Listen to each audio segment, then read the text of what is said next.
Assalamualaikum warahmatullahi wabarakatuh.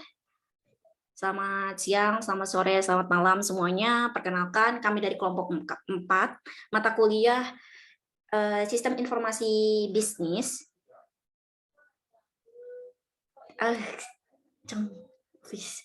Oke. Assalamualaikum warahmatullahi wabarakatuh. Perkenalkan semuanya, kami dari kelompok 4, kelas B, mata kuliah Sistem Informasi Bisnis, yang pada kesempatan kali ini bertugas untuk menyampaikan materi terkait etika dalam penggunaan teknologi informasi.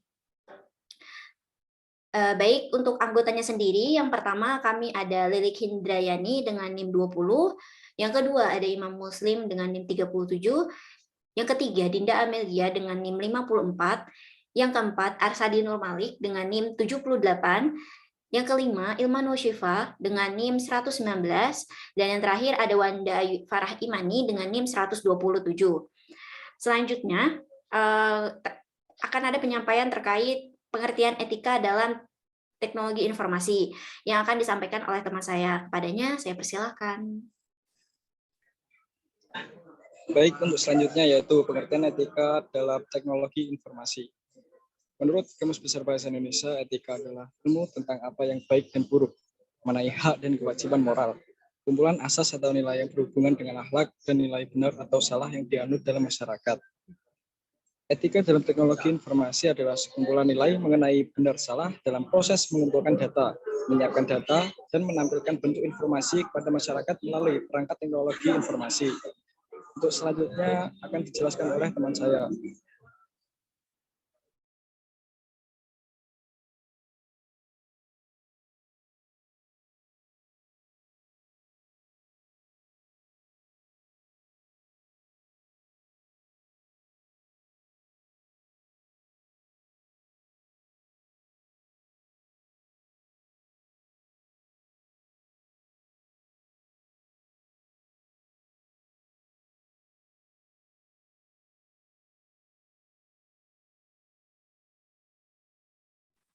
Next, Din.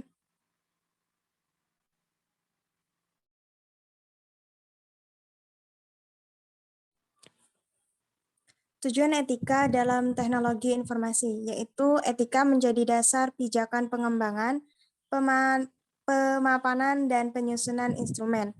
Tujuannya adalah jelas bahwa etika ditujukan sebagai dasar pijakan atau patokan yang harus ditaati dalam teknologi informasi untuk melakukan proses pengembangan, pemapanan, dan juga untuk menyusun instrumen.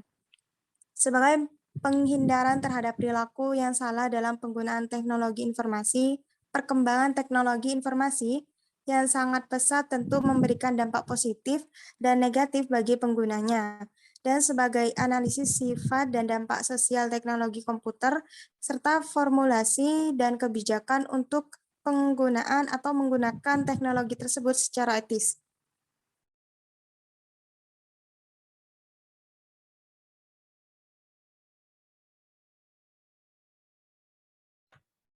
Baik, untuk selanjutnya yaitu terkait peranan etika dalam teknologi informasi, dalam penggunaan yang lebih tepatnya. Untuk perannya sendiri ini ada 4. Yang pertama yaitu untuk memberikan kemudahan dalam pemanfaatan teknologi informasi. Seperti yang sudah kita ketahui, ketika kita mengetahui hal-hal yang harus kita lakukan terhadap sesuatu, itu akan lebih mudah dalam penggunaannya. Hal itu sama dengannya ketika kita mengetahui etika-etika dalam penggunaan TI, maka itu akan memberikan kemudahan kita dalam memanfaatkan teknologi informasi itu sendiri. Yang kedua yaitu terkait pegangan dalam bertindak dan memanfaatkan teknologi informasi. Etika di sini punya peran sebagai pegangan kita dalam menggunakan teknologi informasi, dikarenakan ketika kita menggunakan teknologi informasi akan lebih tahu hal-hal yang harus kita lakukan, baik itu secara pemanfaatan maksimalnya maupun penggunaan lainnya. Yang ketiga yaitu faktor tak kasat mata. Peranan etika di sini bukan sesuatu hal yang tampak dalam mata kita, yaitu lebih mengarah kepada kita bagaimana kita bertingkah laku dalam menghadapi teknologi informasi sendiri. Dan hal itu ketika kita mengetahuinya akan memudahkan kita. Balik lagi ke peranan yang nomor 1 yaitu kemudahan dalam memanfaatkan teknologi informasi yang kita miliki. Yang keempat yaitu untuk meminimalisir dampak negatif. Nah, dalam pemanfaatan teknologi informasi ini tentu ada dampak negatif yang akan kita lakukan. Entah itu penyimpangannya atau kerusakan-kerusakan ketika kita memanfaatkan teknologi informasi. Ketika kita mengetahui etikanya, maka kita dapat meminimalisir hal-hal negatif seperti itu. Slide selanjutnya akan disampaikan oleh teman saya.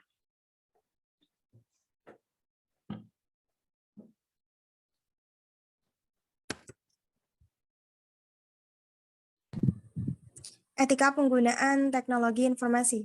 Berikut beberapa etika yang harus diperhatikan dalam penggunaan teknologi informasi.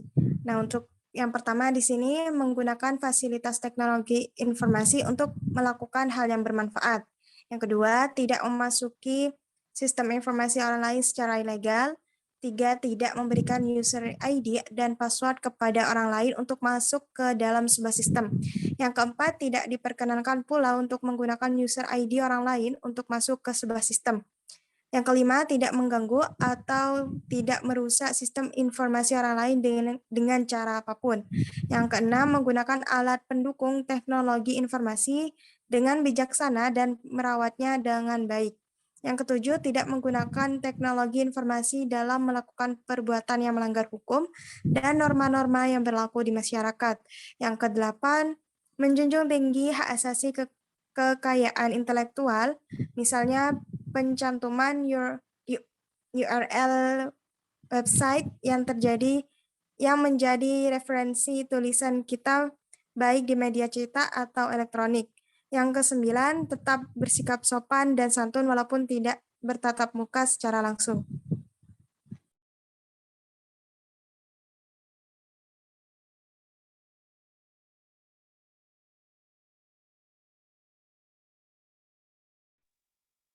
Selanjutnya, implikasi etis dari teknologi informasi. Moral, etika, dan hukum semua mengatur perilaku kita. Moral memiliki sejarah dan ada dalam bentuk peraturan-peraturan. Etika di lain pihak terutama dipengaruhi oleh masyarakat dan dapat berbeda dari satu masyarakat dengan masyarakat lainnya. Hukum ada dalam bentuk tertulis dan mewakili perilaku yang diharapkan oleh penguasa berdaulat. Para eksekutif menekankan budaya etis pada organisasi mereka dalam metode 3 lapis, yaitu menetapkan kredo etika, membuat program-program etika, dan menyesuaikan kode etik untuk internal perusahaan. Etika perusahaan mengharuskan CIO untuk waspada terhadap etika penggunaan komputer dan menempatkan kebijakan yang memastikan kepatuhan pada budaya etika. Sedangkan masyarakat mementingkan etika komputer karena 3 hal, yakni adanya kelenturan logika komputer menyebabkan komputer dapat melakukan apa saja yang diprogramkan. Komputer dapat merubah cara hidup dan kerja, dan proses komputer tersembunyi dari penglihatan. Implikasi etis dalam penggunaan teknologi informasi sangat penting untuk diterapkan untuk membatasi setiap gerak-gerik pengguna informasi sehingga tidak melebar dan tidak mengganggu kepentingan yang lain. Untuk itu sangat penting para pengguna teknologi informasi harus mengerti moral, etika, dan hukum. Next. Masalah etika teknologi informasi. Menurut Richard Mason, masalah etika teknologi informasi diklasifikasikan menjadi 4 hal sebagai berikut. Pertama, privasi, yaitu hak individu untuk mempertahankan informasi pribadi dari pengaksesan orang lain yang memang tidak berhak untuk melakukannya. Kedua, akurasi. Layanan informasi harus diberikan secara tepat dan akurat sehingga tidak merugikan pengguna informasi. Ketiga, properti. Perlindungan kekayaan intelektual yang saat ini digalakkan oleh HAKI, hak atas kekayaan intelektual, yang mencakup atas 3 hal, yaitu hak cipta atau copyright, hak yang dijamin oleh kekuatan hukum yang melarang menduplikasi kekayaan intelektual tanpa seizin pemegangnya, dan akan diberikan sanksi selama 50 tahun. Selanjutnya, paten, bentuk perlindungan yang sulit diberikan karena hanya diberikan bagi penemuan inovatif dan sangat berguna. Berlaku selama 20 tahun. Yang terakhir, rahasia perdagangan, perlindungan terhadap kekayaan dalam perdagangan yang diberikan dalam bentuk lisensi atau kontrak. Yang keempat, akses, semua orang berhak untuk mendapatkan informasi. Perlu layanan yang baik dan optimal bagi semua orang dalam mendapatkan informasi yang diberikan. Selanjutnya akan dijelaskan oleh teman saya. Faktor penyebab pelanggaran kode etik profesi IT adalah 1. Tidak berjalannya kontrol dan pengawasan dari masyarakat. 2. Organisasi profesi tidak dilengkapi dengan sarana dan mekanisme bagi masyarakat untuk menyampaikan keluhan. Yang ketiga, rendahnya pengetahuan masyarakat mengenai substansi kode etik profesi, karena buruknya pelayanan sosialisasi. Yang keempat, belum terbentuknya kultur dan kesadaran dari pengemban profesi IT untuk menjaga martabat luhur profesinya. Yang kelima, tidak adanya kesadaran etis dan moralitas di antara para pengemban profesi IT.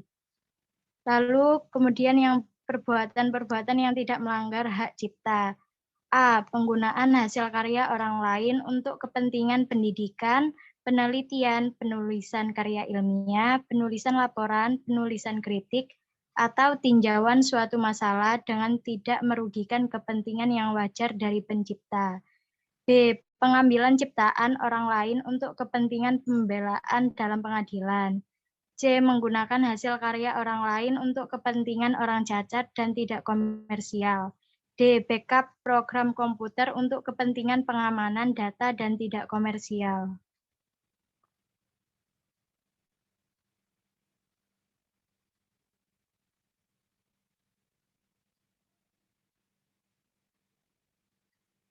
Selanjutnya, pelanggaran etika profesi IT. A. Kejahatan komputer. Kejahatan komputer atau computer crime adalah kejahatan yang ditimbulkan karena penggunaan komputer secara ilegal. Kejahatan komputer terus berkembang seiring dengan kemajuan teknologi komputer saat ini. Beberapa jenis kejahatan komputer meliputi denial of service, yaitu melumpuhkan layanan sebuah sistem komputer, penyebaran spam, carding, atau pencurian melalui internet, dan lain-lain.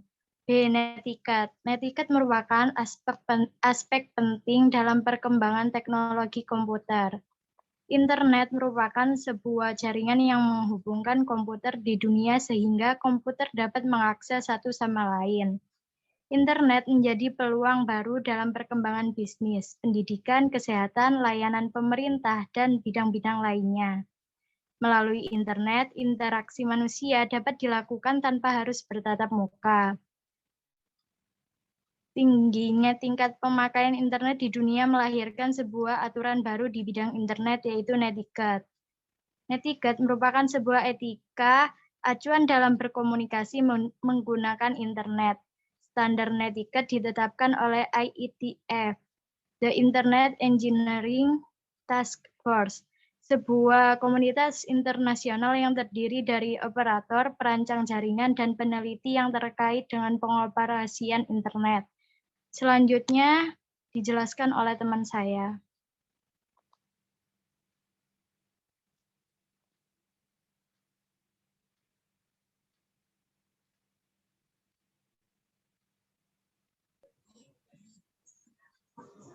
Baik, untuk yang selanjutnya yaitu ada e-commerce.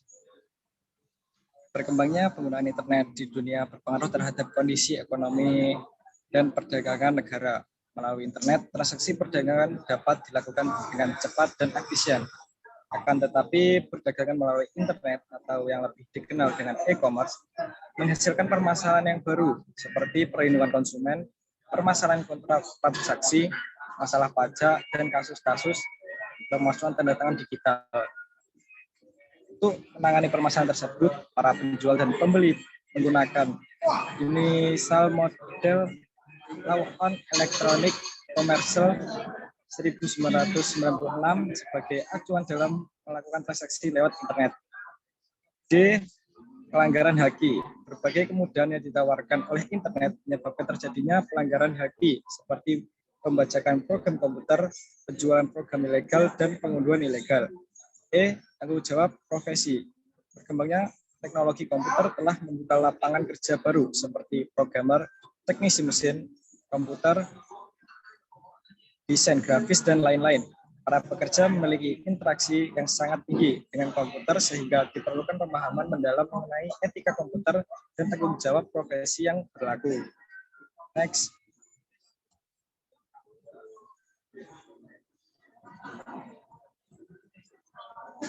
Isu-isu pokok dalam etika teknologi informasi. Yang pertama, cybercrime merupakan kejahatan yang dilakukan seseorang atau kelompok orang dengan menggunakan komputer sebagai basis teknologinya. Ada hacker, yaitu seorang yang mengakses komputer atau jaringan secara ilegal. Kemudian cracker, seorang yang mengakses komputer atau jaringan secara ilegal dan memiliki niat buruk. Kemudian script KID serupa dengan cracker tetapi tidak memiliki keahlian teknis. Kemudian cyber teroris, yaitu seorang yang menggunakan jaringan atau internet untuk merusak dan menghancurkan komputer atau jaringan tersebut untuk alasan politis. Yang kedua, cyber etis. Dampak dari semakin berkembangnya internet, yang di dalamnya pasti terdapat interaksi antar penggunanya yang bertambah banyak kian hari, maka dibutuhkan adanya etika dalam penggunaan internet tersebut. Untuk selanjutnya akan dijelaskan oleh teman saya.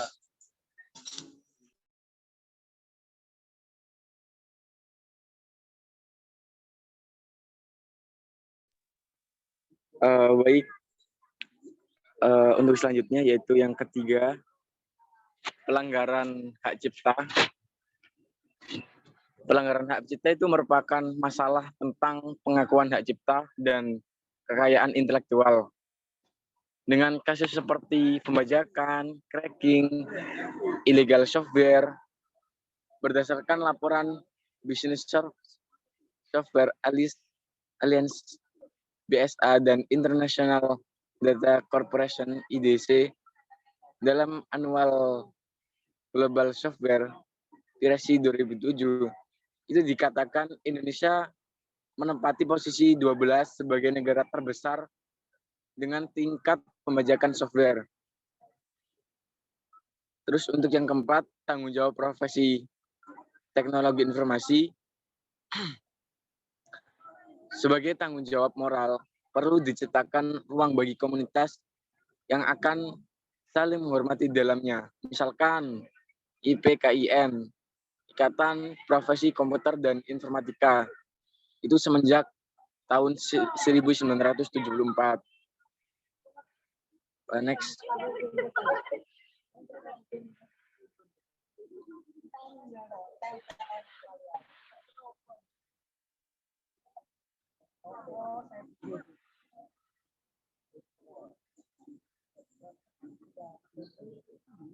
Untuk selanjutnya yaitu etika teknologi informasi dalam undang-undang.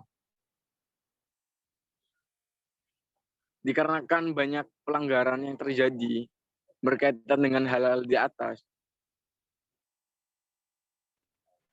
maka dibuatlah undang-undang sebagai dasar hukum atas segala kejahatan dan pelanggaran yang terjadi. Nah, undang-undang yang mengatur tentang teknologi informasi ini diantaranya adalah yang pertama ada Undang-Undang Hak Cipta yang sudah disahkan dengan nomor 19 tahun 2002 yang diberlakukan mulai tanggal 29 Juli 2003. Di dalamnya diantaranya mengatur tentang hak cipta. Lalu juga ada Undang-Undang ITE, Undang-Undang Informasi dan Transaksi Elektronik yang sudah disahkan dengan nomor 11 tahun 2008 yang di dalamnya mengatur tentang satu, pornografi di internet, yang kedua transaksi di internet, yang ketiga etika penggunaan internet. Itu buat terkait dengan etika teknologi informasi dalam undang-undang. Baik, cukup sekian presentasi dari kelompok kami. Kurang lebihnya mohon maaf. Apabila ada yang dipertanyakan, bisa disampaikan. Kami undur diri. Wassalamualaikum warahmatullahi wabarakatuh.